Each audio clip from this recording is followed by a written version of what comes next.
फिर भी आप लोग जाइए, क्योंकि जाएंगे ना कथा सुनेंगे तो मंगल कर्ण कलमल हरण तुलसी कथा रघुनाथ की।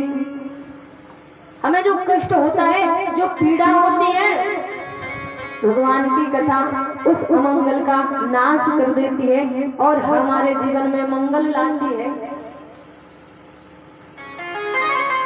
तो आज मंच की मर्यादा को रखते हुए मन वाणी को पवित्र करने के लिए आइए 2 मिनट हरि नाम संकीर्तन करते हैं। तत्पश्चात जय श्री श्री हरि दीक्षा उपस्थित है।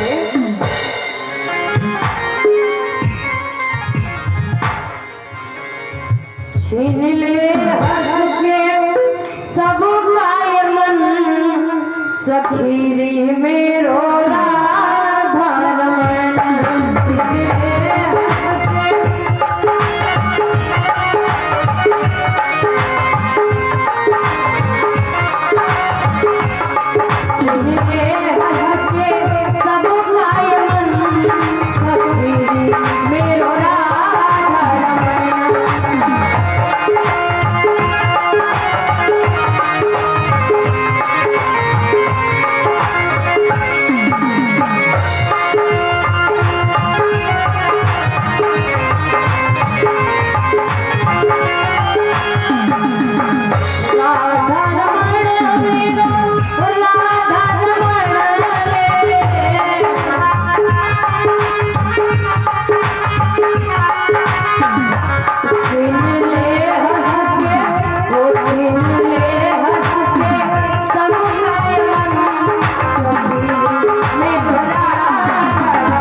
के पास लिया या के पैदलिया बात कर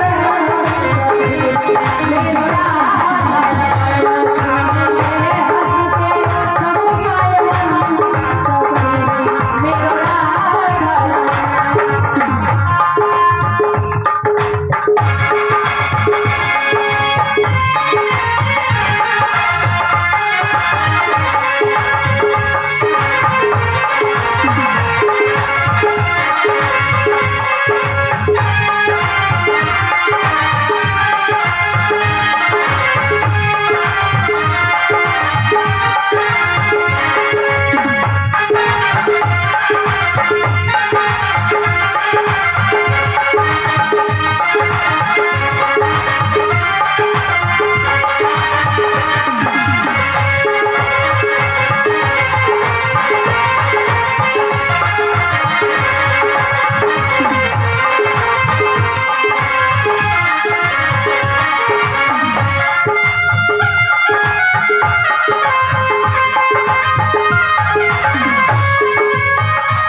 भक्तवत्सल भगवान की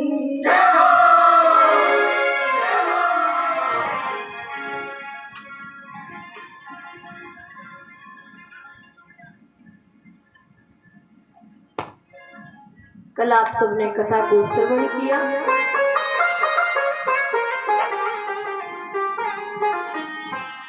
भगवान किस तरह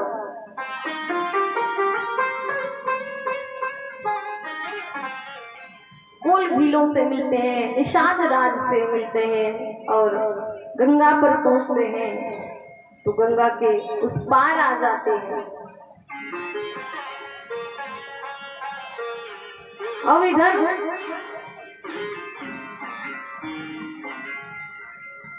भगवान ने कहा कि हमें 14 वर्ष वन का जो क्षेत्र होता है वहीं पर रहना है।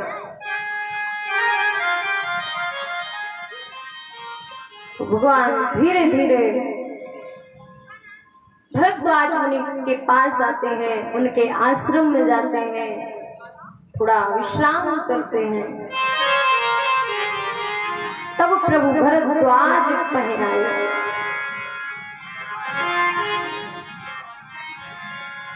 भरद्वाज ऋषि के आश्रम से भगवान थोड़ा आगे चलते हैं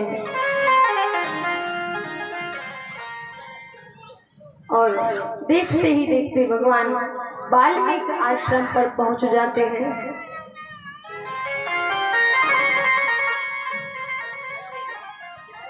तो देखिए यहाँ अभिमान के बारे में भगवान कितना सुंदर उपदेश देते हैं।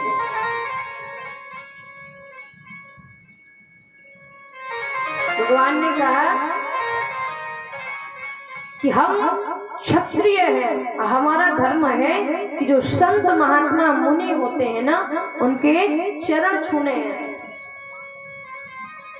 लेकिन विचार करो, भगवान अपने हृदय में विचार करें कि अरे मैं तो ब्रह्म हूं, मैं क्यों अरे ये खुद स्वयं हमारे पद प्रक्षालन करते हैं, पांव छूते हैं, तो मैं क्यों इनके पांव छू? बताओ। अच्छा 8 दिन हो गए आज गांठे छूट रही नहीं, बताओ।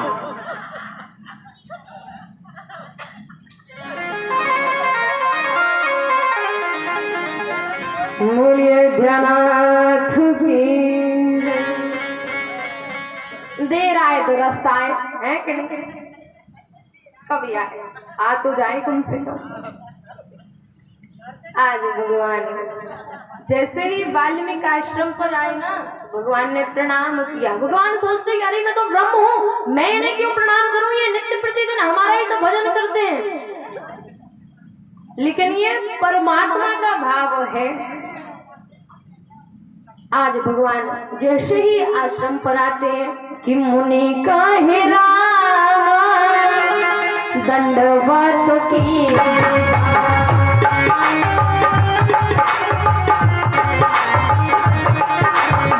मुनि का है राम दंडवत की,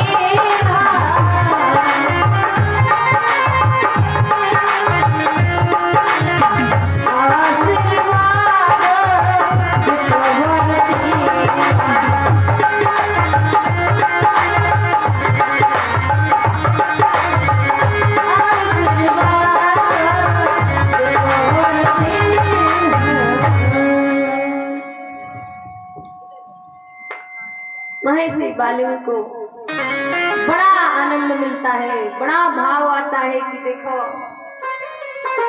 आज जिनका भजन करते थे ना हम नित्य प्रति, आज वही भगवान को हम अपने नेत्रों से देखते हैं। भगवान की सुंदर छवि का अवलोकन करते हैं महर्षि। आज वो नेत्र, वो छवि, मत्कल वस्त्र पहने राघव लक्ष्मण जी हैं, जानकी जी हैं। आज भगवान वाल्मीकि जी से कहते हैं कि प्रभु हम इस वन में आए हैं, नए हैं, हमें तो नहीं पता कि हम कहाँ हैं।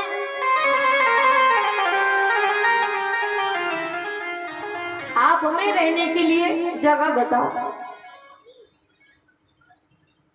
आज भगवान कहते हैं कि हम तो जानते नहीं हैं, और इतना घना जंगल है, 14 वर्ष बिताने हैं, कहाँ रहे, कौन सा क्षेत्र सही है, आप बताओ। आप तो ऋषि महर्षि हो, घूमते रहते हो। आज महर्षि वाल्मीकि कहते हैं धन्य है आप प्रभु, धन्य है।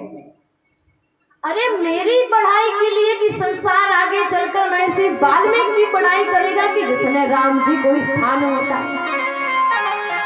मेरी पढ़ाई के लिए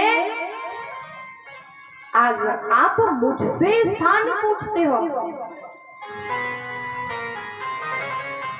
तो कहा आप बताओ कि आपका स्थान कहाँ नहीं है, आपका निवास कहाँ नहीं है। आप हमसे स्थान पूछते हो ना कि मैं कहाँ रहूं, तो हम भी आपसे एक प्रश्न करते हैं कि ऐसा कोई स्थान बताओ कि आप वहां नहीं हो। अरे हरि व्यापक सर्वत्र समान, भगवान तो हर जगह है। लेकिन महर्षि वाल्मीकि कहते हैं कि यदि आपने मुझे इतना सम्मान दिया है ना, आपने मुझे इतनी श्रेष्ठता प्रदान करी है ना, तो मैं अज्ञान हूं, मैं भी नहीं जानता।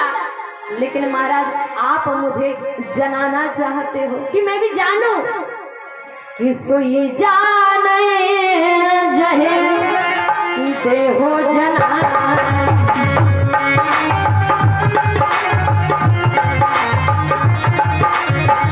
कोई जाना है जहे से हो जनाई,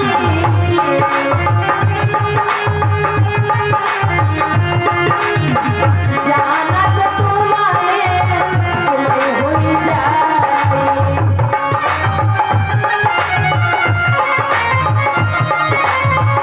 जाना तो तुम्हारे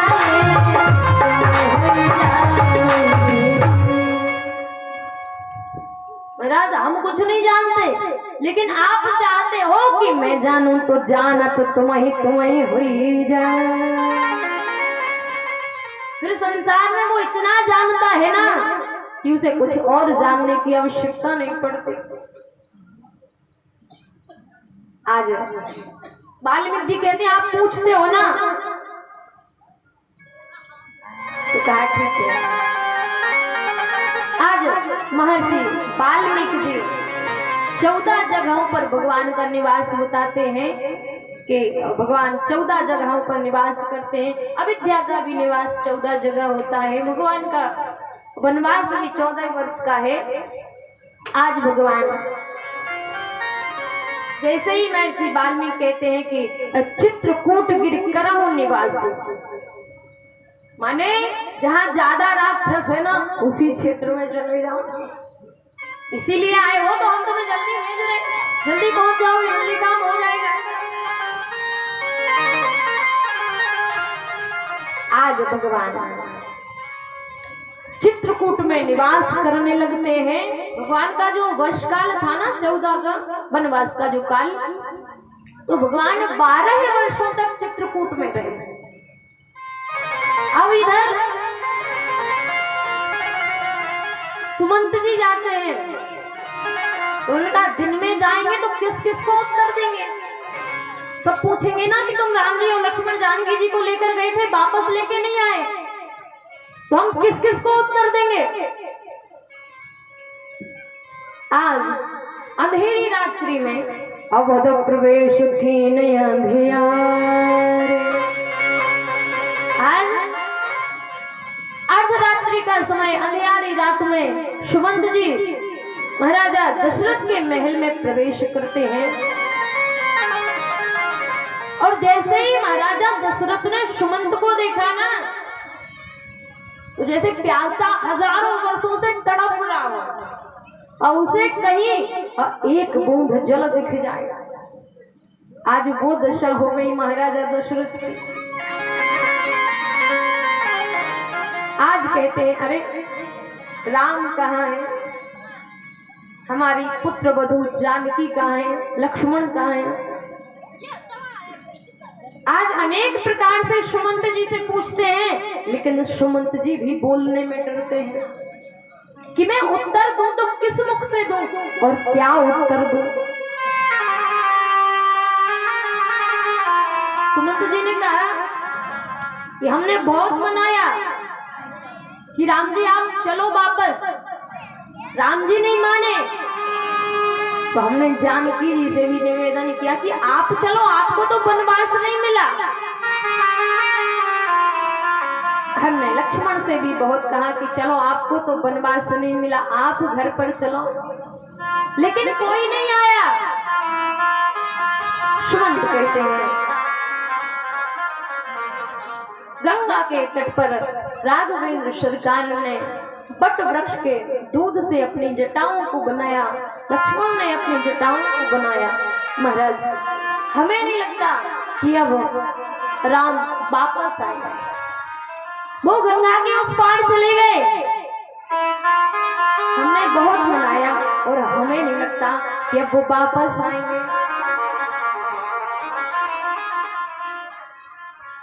व्यक्ति की आशा जो होती है ना, उम्मीद जो होती है वो खत्म नहीं होनी चाहिए। हम कहते हैं ना कि उम्मीद से ही संसार टिका हुआ है, आशा से ही संसार टिका हुआ है, तो अपनी उम्मीद और आशा को नहीं खोना चाहिए। आज राजा दशरथ को लगा कि अब राम नहीं वापस आएंगे, तो जब राम चले गए, माने सीधा सीधा सा उत्तर है कि जिस किसी के भी जीवन से राम चले जाए ना, फिर उसका संसार में कुछ नहीं बचा। व्यक्ति के जीवन से जिस दिन राम चले जाए ना, उसी दिन उसका जीवन समाप्त हो जाएगा। ये संदेश देती है हमें रामचरितमानस। आज जैसे ही ये पता चला कि उम्मीद टूटी, आशा टूट गई कि अब राम नहीं वापस आएंगे, तो राम राम कहे, राम कहे, राम राम कहे राम। हे राघव, हे राघव, हे राघव।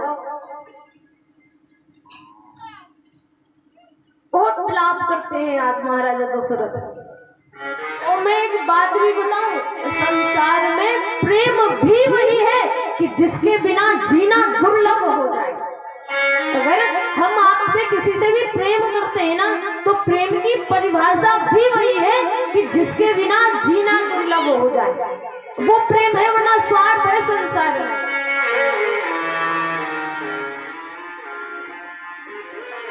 आज राम राम राम राम, रात्रि अर्धरात्रि पहर भर महाराजा दशरथ राम की ही याद करते रहे।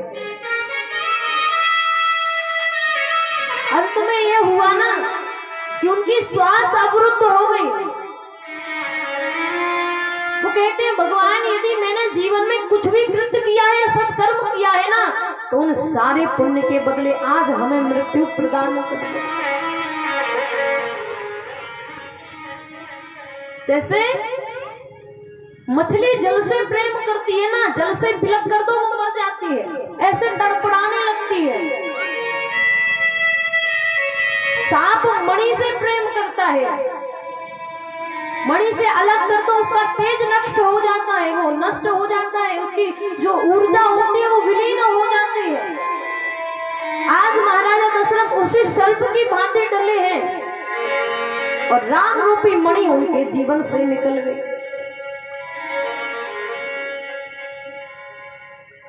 तन पर हर रघुवर विरह राम गयो सुरधाम। इतनी मनौती मनाई, जो विरह की वेदना थी ना, वो व्याकुलता में बदली। और ऐसी बदली महाराज कि तन पर हरि रघुवर विरह राम गयो सुरधाम।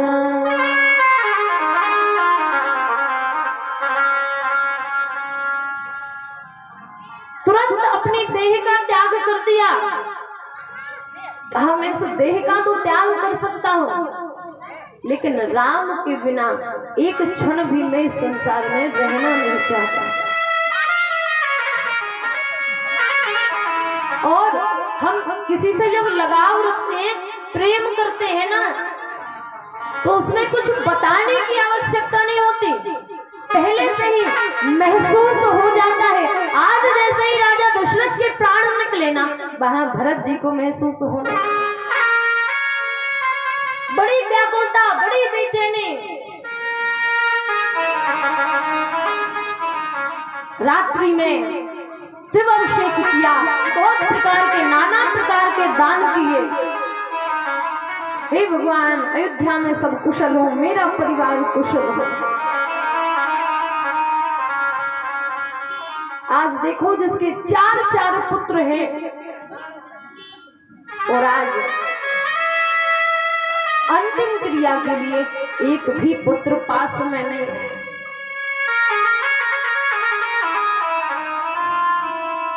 क्या गति है आज की, 4 पुत्र हैं, लेकिन अंतिम समय में एक भी पुत्र पास में नहीं।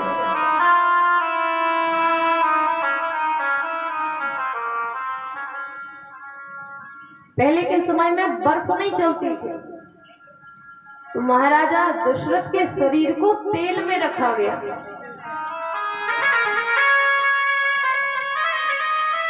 आज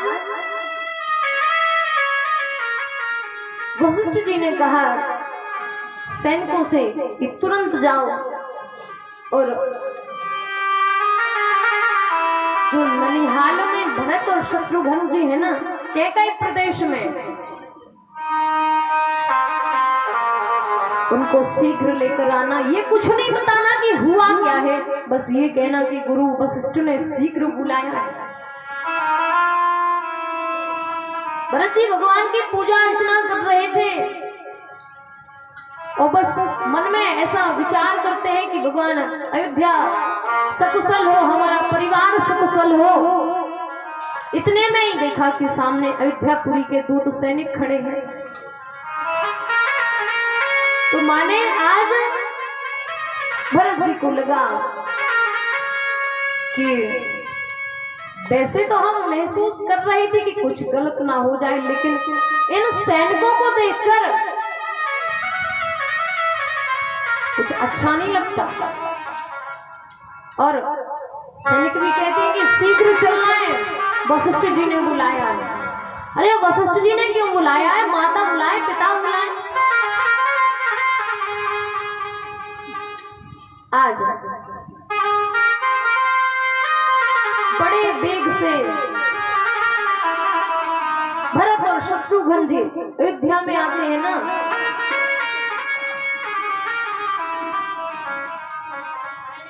तो बड़े भयानक अशुगुन होते हैं।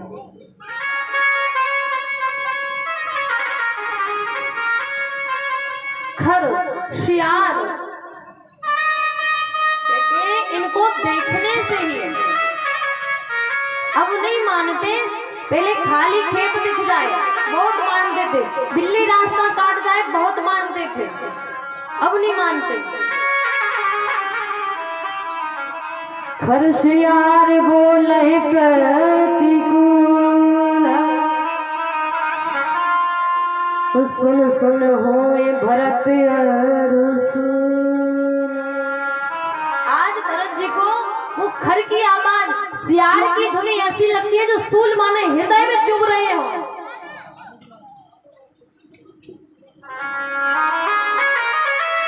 आज जैसे ही महल में प्रवेश किया ना, मैया कह गई है, आरती की थाल लेकर खड़ी है, आरती की थाल लेकर खड़ी है, स्वागत करती है अपने पुत्र का। जैसे ही प्रवेश किया तो कहा, ऐसा क्या कारण बना कि हमें इतना शीघ्र बुलाना पड़ा? आज मैया कहती है, पुत्र हमने सारी बात बना ली, हमने सारा प्रबंध कर दिया, कोई चिंता की बात नहीं है, बस विधाता थोड़ा सा विपरीत हुआ, एक काम बिगड़ गया। कहा क्या? वैसे सब कुछ अच्छा था, कोई परेशानी नहीं थी, बस विधाता थोड़ा विपरीत हुआ।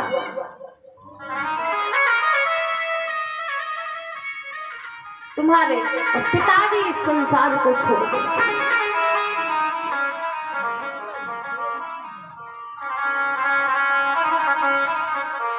कहा सारी बात बना ली, और देखो तुम्हारी मौसी मंत्रा ने हमारी सहायता भी की, लेकिन बस विधाता विपरीत हुआ और तुम्हारे पिताजी संसार को छोड़कर चले गए। तो आज तात तात हा तात पुकार, पृथ्वी पर गिर जाते हैं। कहा क्या कारण बना? अच्छे थे, हष्ट पुष्ट थे, कोई बीमारी नहीं थी, क्या कारण बना कि देह का त्याग हो गया? कैसे? कहा हमने दो वरदान मांगे थे। एक राम को 14 वर्ष का वनवास, और दूसरा तुम्हारे लिए राज्य। सब कुछ अच्छा हुआ, तुम्हें राज्य भी दिया राजा ने, तो राम को वन भी दिया, लेकिन अंत में उनके प्राण निकल गए। आज भरत जी को लगा कि मेरा राज्य और आपने मांगा है, वो भी क्यों? राम जी वनवास चले जाए और भरत राजा बन जाए।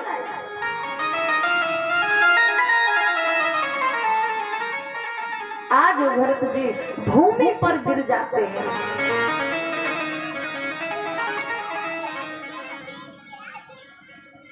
आज इतना विलाप करते हैं ना भरत जी कि मैया आप जरा सी बात कहती हो, उस जरा सी बात के लिए आज आपकी मांग में सिंदूर नहीं बचा। अरे मैं कैसा अभागा पुत्र हूं कि मेरे राज्य के लिए, अरे सोचा मात्र रहे कि भरत राजा बन जाए, और सोचने पर राम जी को वनवास और पिता को स्वर्गवास, और यदि मैं राजा बन गया तो क्या होगा। अभी सोचा मात्र है और इतना घट गया, और यदि मैं बन जाऊंगा फिर क्या होगा। आज भरत जी अपनी मैया से कहते हैं कि हंस वंश दशरथ जनक और राम लखन से भाई, जननी तो जननी भई विभीषण कछु ना बधाई।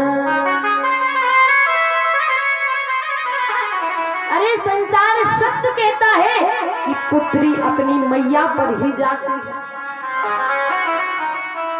आज भरत जी अपनी नानी के लिए कहते हैं कि जननी तू जननी भई, माने तुम अपनी माता के ही समान हो। कहा क्यों? एक बार कैकेयी राज के राजा वन में विहार करने के लिए अपनी पत्नी के साथ जाते हैं। तो पहले के राजा पशु पक्षियों की भाषा समझते थे। तो जैसे ही मार्ग से निकल रहे थे,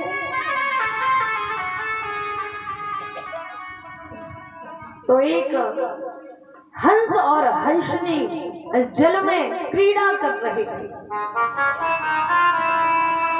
अब यहाँ महाराजा कैकेयी राज के जो राजा हैं उन्हें वरदान प्राप्त था कि तुम पशु पक्षियों की भाषा समझ सकते हो, लेकिन जिस दिन तुमने उनकी बात किसी दूसरे को बताई उसी दिन आपकी प्राण देह त्याग हो जाएगी, प्राण निकल जाएंगे।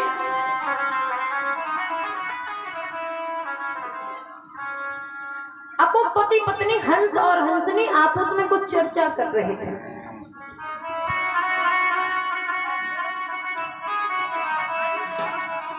तो कुछ ऐसी बात आई तो राजा को हंसी आ गई।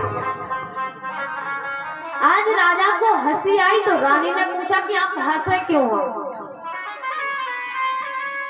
राजा ने कहा कुछ नहीं, बस ऐसे ही थोड़ा मन हुआ तो प्रसन्न हो गए। कहा नहीं, क्या कारण बना जो आप हंसे हो। कहा कुछ नहीं, बता तो दिया कि बस थोड़ा मन प्रसन्न हुआ तो हंसी आ गई।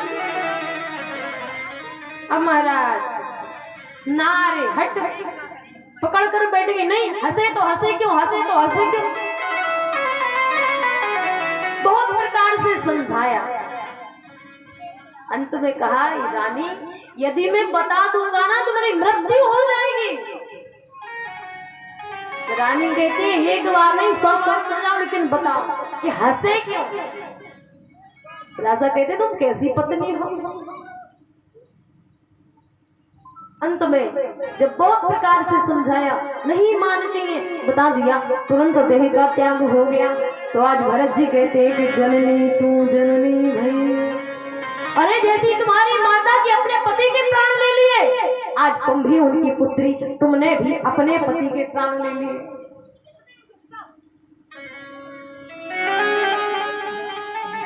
बड़ा विलाप करते हैं। अब ये बताया ना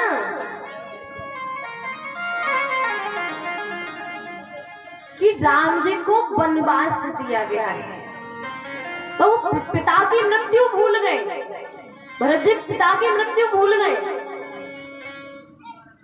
भरत है विश्रम पितु मरण, सुनत राम बन गौन। जब ये सुना ना कि राम जी बन गए हैं, तो जो पिता की मृत्यु का दुख था ना वो भूल गए। और जब ऐसा कहा ना कि मेरे कारण, माने भरत को राज मिलना था और राम जी को पल दे दिया कि राम बन चले जाएंगे तब ही भरत राजा बनेंगे। अरे आज मैं कैसा अभागा हूं कि मेरे कारण मेरे ही भाई को बन जाना पड़ा। संसार जिस जीवन को मूल्यवान समझता है ना, आज भरत जी कहते विधाता बस मेरा जन्म नहीं हुआ होता, चाहे कुछ भी हो, लेकिन आज मुझे जन्म नहीं मिलता। अरे संसार में भरत पैदा ना होता ना राम को बन जाना पड़ता और ना ही पिता को स्वर्गवास। मैं अभागा भरत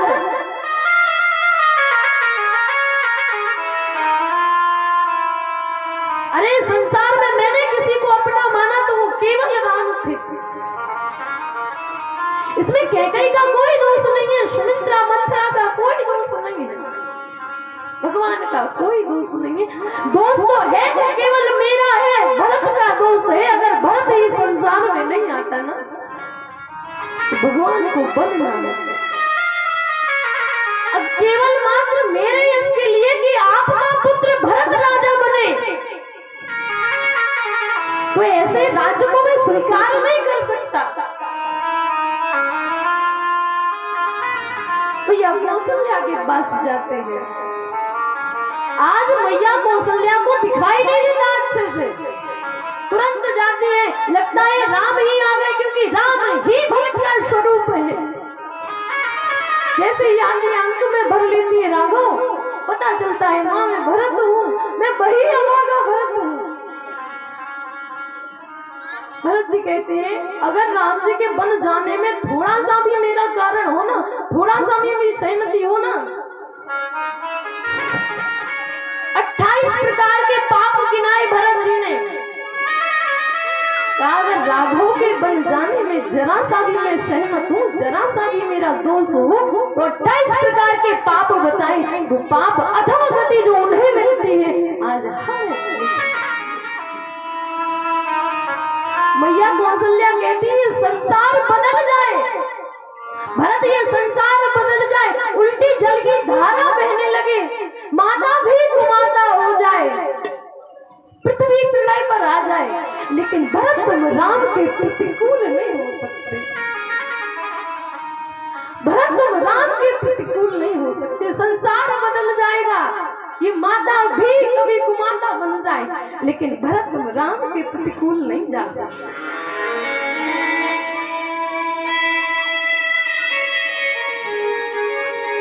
भरत जी कहते हैं कि मैया अगर मेरा जरा भी हेतु है, मेरा जरा भी कारण है, तो जो पाप है वो पाप आज मुझे मिल जाए। मैया भरत जी को अंक में भरते हैं कि भरत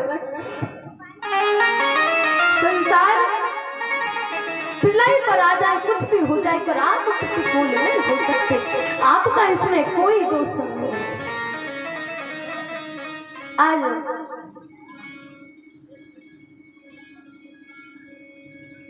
तुम राम के प्रतिकूल न हो, तुम राम जी के कभी प्रतिकूल नहीं हो सकते। तो स्वामी तुलसीदास जी महाराज कहते हैं